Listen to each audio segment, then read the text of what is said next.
ഇതെത്തപ്പം കാട്ടി കൊടുക്കണം. അവിടെ മുറുകിക്കോട്ടെ കൈ, അവിടെ മുറുക്കിക്കൂടെ. ഇതല്ലേ ആ അവിടെ മുറുക്കിക്കൂടെ. ഇവനത് എന്ത് കാട്ടിക്കൊണ്ടിരിക്കണം കാണിച്ചു നോക്കാനാ.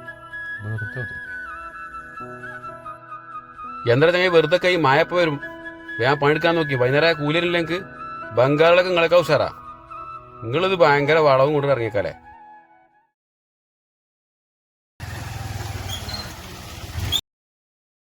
പടച്ചറപ്പ ഞാൻ കാളെ പോയി വന്നപ്പോ ഇവര് പിന്നെ അയഞ്ഞല്ലോ. അപ്പം കുഴപ്പമില്ല, ഇവ ആള് ശരിയല്ല. എന്താ കുട്ടികളോട് മലയാളം പറഞ്ഞാൽ മനസ്സിലാവൂലേ? അല്ലട ചങ്ങ ഇതിപ്പോ ഒന്ന് തീരുവോ? ഇവന്ത് എണിമക്കാരി കുത്തിരിക്കണ്. പടച്ചറബ ഇയാള് പിന്നെയും വന്നല്ലോ. ചങ്ങായി ഏതയിച്ചൂടെ കാക്ക, എങ്ങനെ ഇവിടെ മനുഷ്യൻ പോണേ എനിക്ക്? അത് കാര്യാക്കണ്ടടാ, അയാളൊരു മാസം ലീവിനൊന്നും പ്രവാസിയല്ലേ. ഞാൻ ഒന്ന് മാറി അപ്പൊ ഒരു പണി നിർത്തി. അല്ല എന്തെങ്കിലും പരിപാടി മായണി വെച്ചിട്ട് തീരപ്പം മാണ്ട മാണ്ട.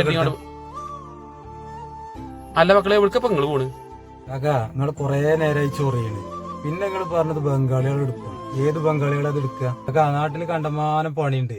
നിങ്ങൾ ഒരു മാസത്തെ ലീവിന് വന്നായോണ്ടാണ് മായയും കൂടി നോക്കാതെ നിങ്ങളുടെ അടുത്ത് നമ്മൾ പണിക്ക് വന്നിക്കണേ. നിർത്തി പോലെടാ, ഞാൻ ടെൻഷൻ കൊണ്ട് പറഞ്ഞതാ. എനിക്ക് ആ ഒരു മാസം ലീവ് ഉള്ളേ.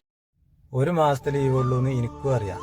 അതുകൊണ്ടാണ് ബാക്കിയുള്ള പണിയൊക്കെ ഒഴിവാക്കിയാണ്ട് നിങ്ങളുടെ അടുത്ത് വന്നിക്കണേ. നിങ്ങളെ പോലെയുള്ള സാധാ പ്രവാസികളാണ് കേരളം നിലനിർത്തുന്നത് ഞങ്ങൾക്കറിയാം.